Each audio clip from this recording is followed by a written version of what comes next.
Nachádzame sa na ostrove Ios a teraz sme v dedinke, kde je organická kaviareň a toto sme si objednali tu, tak chcete vedieť, čo tam presne je, takže toto je vlastne výber meze alebo vigilia. Začnem s týmito tyčinkami, to sú kristínia, to sú domáce v nich pečené z ovsenej múky. Vybrali sme si k tomu šošovicový šalát, toto sú sušené chleby, tie čierne obsahujú charúpy. Charúpy znamená svetojanský chlieb, to sú tie plody zo svetojanského chleba.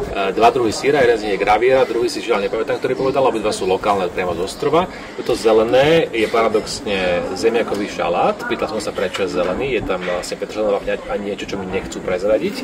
Toto je xinotyry, ako keby nátierka z takého kyslejšieho syra a tiež sa pýtam, prečo je žltá vlčina býva biela, ako ja ju poznám. Či tam je kurkuma, odpoveď znela áno. Toto je domáca marmeláda, vlastne také akože preserve po anglicky z fig predpokladám. A toto bude, podľa toho, ako to vyzerá, to musí byť fava. A hore asi nebude opečená cibulka, možno je skaramelizovaná, alebo to je cibulová marmeláda domáca, keďže tu to naozaj vyzerá, že nejaký fajnšmeker robí všetky veci, takže ňam. A k tomu pohár úza, napriek tomu, že je ešte len 10 hodín, ale stávali sme o 5. A k tomu voda a olivy a dobrá nálada a curry